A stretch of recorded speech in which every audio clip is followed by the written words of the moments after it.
పెద్దలందరికీ నమస్తే, పిల్లలందరికీ హాయ్. ఎలా ఉన్నారు? అందరూ బాగున్నారా? మేము చాలా బాగున్నాం అండి. మీరు కూడా చాలా చాలా బాగున్నారని ఆశిస్తున్నాను.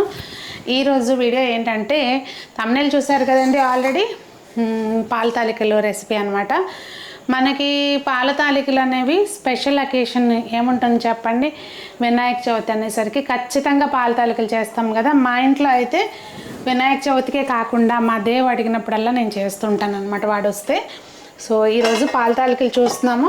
పాల తాలికలు చేయడం ఏం పెద్ద రాకెట్ సైన్స్ కాదండి, చాలా ఈజీగా చేసుకోవచ్చు. కాకపోతే ఏంటంటే మెయిన్ అందరికీ మెయిన్ కంప్లైంట్ ఏముంటుంది, అది ఇరిగిపోవడం అనేది.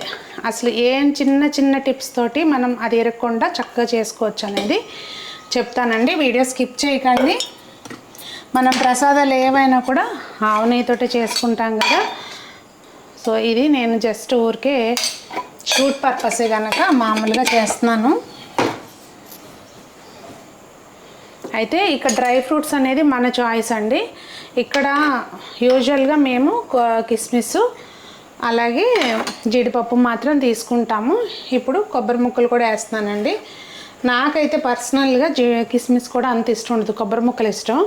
వేయించిన కిస్మిస్ మామూలుగా గుట్టి తినడం ఇష్టం, కానీ కొబ్బరి ముక్కలు వేయించినవి చక్క పంటికి తగులుతూ ఉంటే బాగుంటాయి అన్నమాట, జీడిపప్పు ఇవన్నీ కూడా.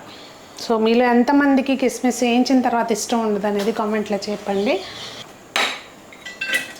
మనకు నచ్చిన డ్రై ఫ్రూట్స్ కొబ్బరి ముక్కలు కూడా సేమ్ టైంలోనే వేగిపోతాయండి, కొంచెమే కనుక. అందుకని రెండు కలిపి వేసేస్తున్నాను. ఈ కొంచెం వేగినాక కిస్మిస్ వేసుకుంటే సరిపోతుంది మనకి. ఇవన్నీ చక్కగా మంచి దోరగా వేయించుకొని వేరే బౌల్లోకి తీసుకోవాలండి. ఇది కంచిది కదా, ఓ సౌండ్ వస్తూ ఉంటుంది చూసారా.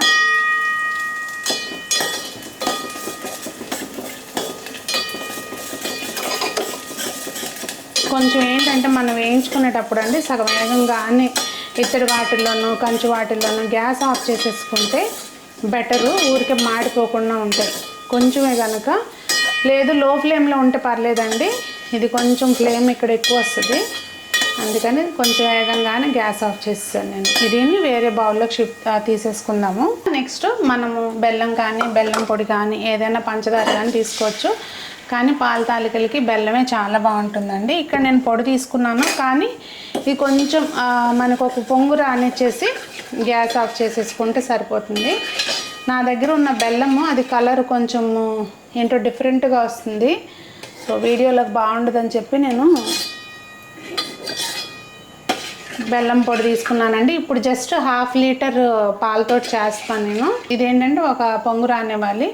పంచదార బెల్లం అనేది 1 లీటర్ పాలకి 1/2 కేజీ పడుతుందండి లెక్క ప్రకారం. అయితే ఏది నార్మల్గా తింటే, కొంచెం ఎక్కువ తినే వాళ్ళైతే 1/2 కేజీ వేసుకొని, ఇంకా అవి గడ్డలు పీసెస్ వస్తాయి కదండి, ఇంకొక సగం గడ్డ కూడా వేసుకోవచ్చు. నేను చూసారా గ్యాస్ ఆఫ్ చేసా కదా, మళ్ళీ వెలిగించుకుంటాను మర్చిపోతున్నా. ఇది చక్కగా ఉడకటం స్టార్ట్ అయినాక జస్ట్ ఒక నిమిషం పాటు ఉడికితే సరిపోతుందండి. మనకేమీ పాకం అట్లా రావసరం లేదు. ఇది ఫస్ట్ స్టెప్. మనం డ్రై ఫ్రూట్స్ వేయించుకొని దానిలోకి బెల్లం ఉడకబెట్టుకుని పెట్టుకోవటం అనేది ఫస్ట్ స్టెప్ మనకి. ఇప్పుడు నెక్స్ట్ స్టెప్ ఏంటంటే మనము తాలికల కోసం పిండి కలుపుకోవడం అండి. దీనికి మనం 1 కప్ 1/2 లీటర్ చూపిస్తున్నాను నేను. ఇది చిన్న కప్ అండి, మీరు గ్లాస్తో తీసుకున్న కప్తో తీసుకున్న కొలత. 1 కప్పు పిండికి 3/4 కప్పు నీళ్ళు పడతాయి. జస్ట్ చిటికెడు ఉప్పు, కొద్దిగా బెల్లము, అంటే తాలికలు చప్పగా లేకుండా ఉంటాయి అన్నమాట.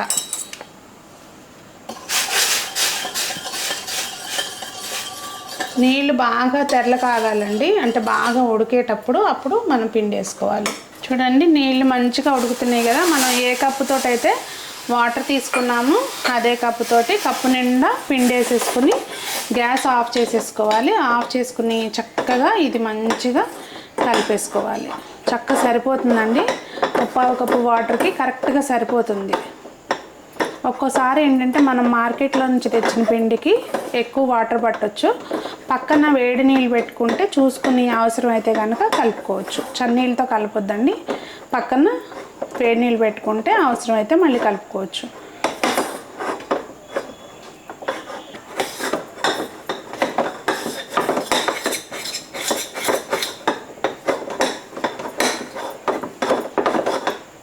పిండిని కాసేపు చల్లారనివ్వాలండి. ఈ లోపల మనం నెక్స్ట్ ప్రాసెస్ చూద్దాం. ఇప్పుడు అడుగు మందంగా ఉన్న పాత్ర తీసుకోవాలండి. తీసుకొని దానిలోకి ఫుల్ క్రీమ్ మిల్క్ ఉంటుంది కదా, అది తీసుకుంటే బాగుంటాయి. ఇక్కడ నేను 1/2 లీటర్ చెప్పాను కదండి, 1/2 లీటరే మాత్రమే చేస్తున్నాను అని ఫుల్ క్రీమ్ తీసుకోవాలి. చిన్న పని చేయొచ్చండి మనం అందరం. పాల ప్యాకెట్ కట్ చేసేటప్పుడు ఈ టిప్ని చెత్తలోకి కలవకుండా చూడండి. టిప్ కట్ చేసినా మళ్ళీ అందులోకి వేయండి, లేదు అంటే ఇలా కట్ చేసినప్పుడు ఫోల్డ్ చేసుకుని పోసుకుంటే సరిపోతుంది. ఇప్పుడు గ్యాస్ వెలిగించేసుకొని కావాలి అనుకుంటే కొంచెం వాటర్ వేసుకోవచ్చండి. నేనైతే వేయను, 1/2 లీటర్ మాత్రమే చేస్తున్నాను. ఇక్కడ పాలు పొంగి వచ్చినాక 1 టేబుల్ స్పూన్ నానబెట్టానండి, అంతే. నేను ఒక అరగంట ముందు సగ్గుబియ్యం నానబెట్టుకుంటే ఏంటంటే తొందరగా ఉడుకుతాయి మనకి. పండగలప్పుడు హడావుడి లేకుండా తొందరగా అయిపోతుంది అన్నమాట. సగ్గుబియ్యం ఉడకనే వాళ్ళ ముందు చాలా ఫాస్ట్గా ఉడికిపోతాయండి నానబెట్టేసుకుంటే. సగ్గుబియ్యం ఉడుకుతూ ఉంటాయండి. ఈ లోపల ఏంటంటే ఇదిగోండి పిండి చక్కగా కలుపుకున్నాం కదా ఇట్లా. సో దీన్ని చక్కడాలు గిద్ద అంటే ఇట్లా పెద్ద బెజ్జాలు ఉంటాయి చూడండి, దానిలోకి పెట్టేసుకుని ఒత్తుకోవచ్చు. ఇది లేదు అంటే కనుక మీరు చేత్తోటైనా చేసుకోవచ్చు. సగ్గుబియ్యం చూసారంటే చక్కగా ట్రాన్స్పరెంట్గా అయిపోయినాయి కదా. ఇది మనం ఫుల్ క్రీమ్ తీసుకోవటం వలన చక్కగా ఇట్లా మిగడది తరకలుగా వస్తాయి. అంటే అది అట్లా ఇష్టం ఉండదు అనుకుంటే కనుక మీరు నార్మల్ మిల్క్ తీసుకోవచ్చండి. ఇప్పుడు చక్కడాల గిద్దలోకి పెట్టుకున్నాం కదా, ఇలా మొత్తం అంతా ఒకటేసారి చుట్లుగా కాకుండా కొంచెం పొడవుగా వేసుకుంటూ మనం ఒత్తుకోవాలి. చూసుకుని అంటే మనం తీసుకున్న పాలకు అనుగుణంగా ఎన్ని తాలికలు పడతాయి అనేది చూసుకుని వేసుకోవాలండి. మరీ చిక్కగా ఉన్న బాగోదు, మరీ పలచగా ఉన్న బాగోదు. ఇప్పుడైతే ఇందులోకి ఇలా సరిపోతాయి. ఏం కానీ వెంటనే కదిలించకూడదండి. ఒకవేళ కదిలించాలి అనుకుంటే కనుక సిమ్లో పెట్టేసుకొని గ్యాస్ ఇట్లా తిప్పుకోవాలి. కొంచెం అడుగున పిండి ముద్ద మిగులుతుంది కదండి, కొంచెం వేసుకోవాలి. మరీ ఎక్కువ వేసిన పచ్చిపిండి లాగా టేస్ట్ బాగుండదు. కొంచెం వేసుకుని ఇది వాటర్లోకి మంచిగా కలిపేసుకుని ఉంచుకోవాలి. పిండి అంత బాగాలేదండి, బాగా బరగ్గా ఉంది. నాకు రెసిపీ ప్రాసెస్ అయితే మొత్తం ఎగ్జాక్ట్గా ఇంతే, కానీ పిండి అస్సలు బాగాలేదు. చూసుకుని తీసుకోవాలి. కానీ ప్యాకెట్స్ లోపలిది మనం చూడలేం కదా, లలిత బ్రాండ్ వాళ్ళది ఉంటుందేమో చూడాలి. ఏదైనా మనకి తెలిసిన బ్రాండెడ్వి రవ్వలు ఇవి వాడుకుంటాం కదా, అట్లా ఏదైనా తెలిసింది ఉంటే తెచ్చుకోండి. బెస్ట్ ఏంటంటే అసలు మనం ఇంట్లో పట్టుకున్నాం అనుకోండి, పట్టించుకుంటే కడిగా ఆరబోసుకుని ఒక 2 రోజుల ముందే పట్టించేసుకుని ఉంచుకోవచ్చండి. ప్రాబ్లం ఏమి ఉండదు. మనం ఎలాగూ ఇల్లు అన్నీ ముందే శుభ్రం చేసుకుంటాం కదా. సో ఇట్లా కలిపేసుకుని ఉంచుకోవాలి.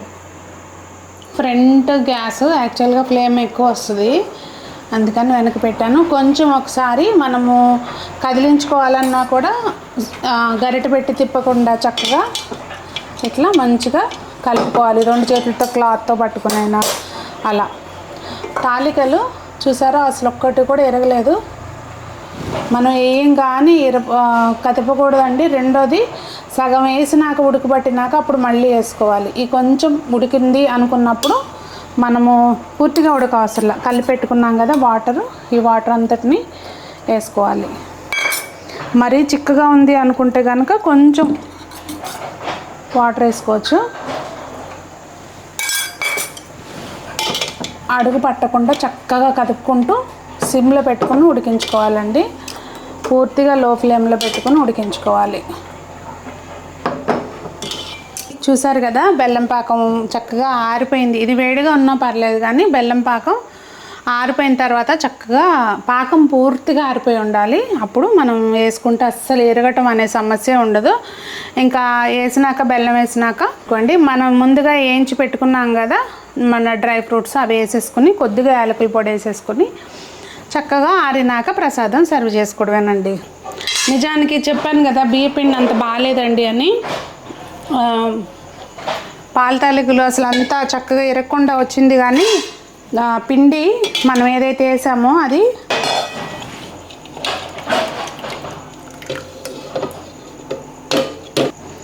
చూసారా చక్కగా అసలు ఇరగలేదు. ఎంత బాగా వచ్చిందో చూడండి తేనెలాగా. ఇంకా ఎందుకు ఆలస్యం చెప్పండి, ఈసారి వినాయక చవితికి ఎంత రాని వాళ్ళైనా హ్యాపీగా చేసుకోవచ్చండి ప్రసాదం. సో పాల తాలికలు అయితే సిద్ధంగా ఉందండి. అంటే తినడానికి, ఇప్పుడు నైవేద్యానికి కాదు కదా, తినడానికి సిద్ధంగా ఉంది. కరెక్ట్గా ఆరిపోయింది. నేను చేతిలో పట్టుకున్నాను అంటేనే తెలుస్తుంది కదా. సో చిక్కదన్నం మీకు ఆరినాకే నేను చూపించానండి, అలా ఉంది. మనం ముందే కనుక బాగా గట్టిగా కలుపుకున్నాం అనుకోండి, గట్టిగా ఎక్కువ వేసేసుకుంటే బాగా గట్టిగా అయిపోతుంది. ఆరినాక మళ్ళీ ఇది గట్టి పడుతుంది అన్నమాట. మరి చాలా ఈజీ కదా. కొత్తగా పెళ్ళైన వాళ్ళైనా చదువుకునే పిల్లలైనా హ్యాపీగా మీ రూమ్స్లో కూడా చక్క చేసుకోవచ్చు. కష్టమేం కాదు. చక్కడాలు గిద్దలు లేవని ఏం టెన్షన్ పడకండి. చక్క చేతితోటి ఇలా ఇలా అనుకుంటే పొడవుగా వచ్చేస్తాయి. పొడి పిండి పెట్టి అద్దుకుంటే ఇలా ఇలా అనుకుంటే పొడవుగా వస్తాయి. నేను అది చేసి చూపిద్దాం అనుకున్నా కానీ క్లిప్పు ఆన్ చేయలేదు. సో మరి మీరు కూడా ట్రై చేసి చక్కగా హ్యాపీగా ఈ వినాయక చవితికి నైవేద్యం చేస్తారు, పెడతారు అని అనుకుంటున్నాను. మరి అందరూ బాగుండాలి, అందులో మనం ఉండాలి, ఆ పరమాత్ముడి ఆశీస్సులు అందరికీ ఉండాలని కోరుకుంటూ మీ సునీత.